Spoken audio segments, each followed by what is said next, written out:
Having shaken up the market with its very first Ioniq, Hyundai does so again with this far more sophisticated Ioniq 5. This time round, the Ioniq is only an EV, and it's quite an arresting one, aimed at premium compact hatch and crossover models typified by cars like Volkswagen's ID4, Ford's Mustang Mach-E, the Polestar 2, and this Hyundai's close cousin, the Kia EV6. You have to offer something interesting and different in that kind of company. The Ioniq 5 very definitely does.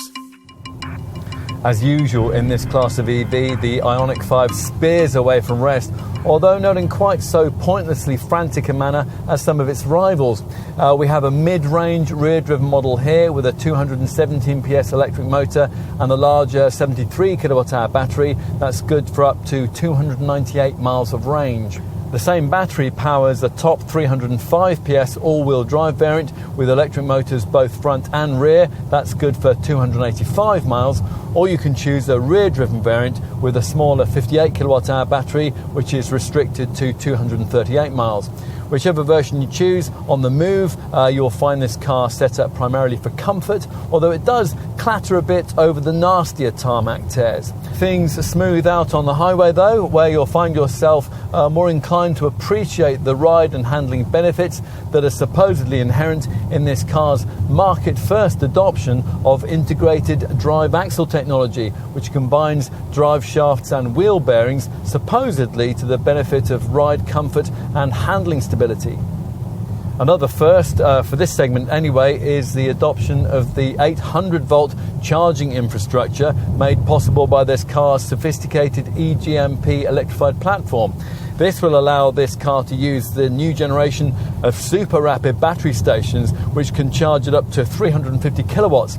Many rivals are currently limited to charging at 125 kilowatts. Use the 50 kilowatt public charger that you're more likely to find, and you'll be able to charge the 73 kilowatt hour battery from 10 to 80% in 56 minutes and 30 seconds. No harm in being exact there. It would take 10 hours and 53 minutes to charge the 73 kilowatt hour battery from 0 to 100% at home using a 10.5 kilowatt three-phase garage wall box. Preserving charge will be much easier to do if you use frequently the car's iPedal feature. That's the most extreme of the various brake regeneration settings that you can select using these steering wheel paddles. This wheel-mounted mode button here also gives you settings, eco, normal and comfort, which tailor steering feel and throttle response. Where do we even start here? The Ioniq 5 looks like nothing else. Well, almost nothing else. Designer ex-Lamborghini stylist Luc Donkervolker says it's inspired by a 1970 Hyundai Pony, a model remembered as the brand's very first production car, but more representative, you'd think, of an aesthetic era the company might prefer to forget. Approach it and you realise the smoke and mirrors effect of all this dramatic detail, disguising a profile perspective that might look golf-sized in the pictures, but turns out to be closer to the size of something like a BMW X3 SUV in its 4.6 metre length. Curious quirks, of course, as you can see, are very much a feature here. This diagonal Zorro-like slash that folds across the flank with origami-like precision, the forward-leaning C-pillar, the flush door handles, this unusually inverted lined lower panel, and the weird rifling on the wheel arch cladding.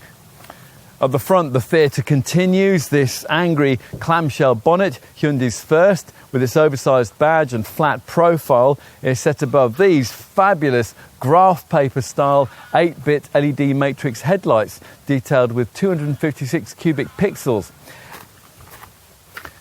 And folk you've passed will be squinting at the rear end of this car as it vanishes into the distance on a wave of electrified torque.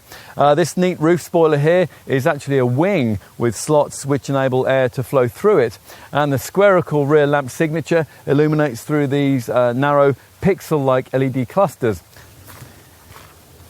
Right, enough with all that. Time to take a seat inside. Now, as you approach, the flush-fitting door handles spring out and these intricately sculpted doors open wide to admit you to the kind of futuristic cabin that a car looking like this ought to have. Now, Hyundai doesn't call this a cabin. What we have instead here is a living space.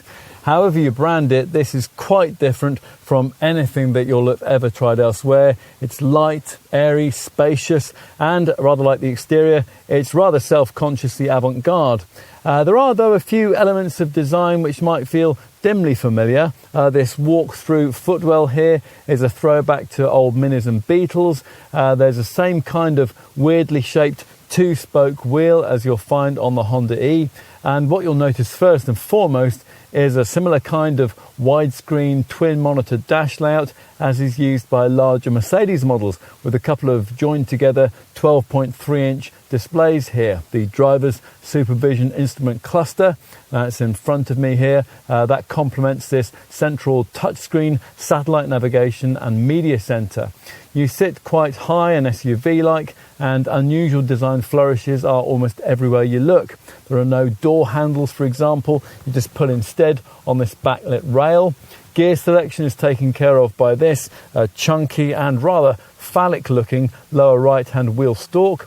The pedals get plus and minus designations, and the huge glove box is actually a slide-out tray. Stretch up to this top variant and this unusual universal island central storage console slides back and forth, and you can pay extra for these glorious relaxation premium front seats, which extend right back and feature power retractable calf rests, so you can comfortably nod off for 40 winks while you're powering up at your local charging station.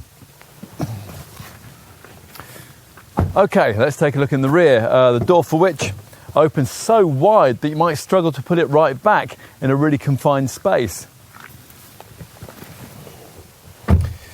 And once in the back, well, if you thought the front of the cabin was spacious and airy, then this is on a different level. It's truly comparable to a much larger car. The underpinnings are flat too, so no central tunnel to impede a centre-seated passenger.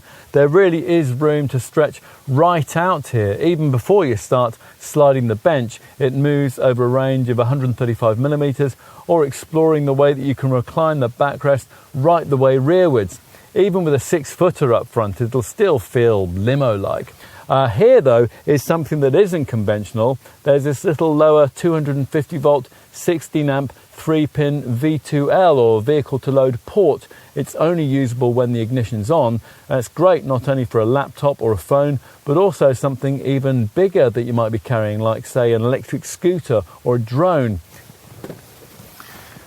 Now, using this extra cost adapter, you can also activate a second V2L port here within the powered driver's side charging flap, where you'll find the usual conventional socket, here embellished with 10 illuminating pixel squares designating the battery charge status. Right, enough with that. Let's finish with a look at the boot, which, providing you avoid base trim, will be electrically powered, and you can operate it with a swipe of your foot beneath the bumper if you happen to be approaching the Ioniq 5 all laden down with bags. The tailgate rises to reveal a predictably high load platform. Those huge battery packs just have to sit somewhere, but a pretty reasonable 527 litre cargo capacity. If you push forward the rear seat backs, up to 1,587 litres of total space can be revealed. Now, not all EVs in this segment give you some extra storage space for the charging leads beneath the bonnet. The ID4 doesn't, for example, but you do get that here. If you go for the top all-wheel drive model with its extra front-mounted motor, this front space will inevitably suffer to the point where you really won't be able to fit anything much more substantial than a slim laptop bag in here. But with more common rear-driven variants like the one we have here, as you can see, it's really quite a usefully sized space. If the Ioniq 5 isn't enough to position Hyundai toe-to-toe with the most advanced offerings from European brand automotive design, it's hard to imagine what would be. It looks arresting and it lacks nothing in terms of the latest EV technology. Going forward, this car will sire a whole range of EVs, not only from Hyundai, but also from its group partner marques Kia and Genesis. But its even greater importance lies with the way that it redefines what people can expect from this brand. It's a confident statement of intent.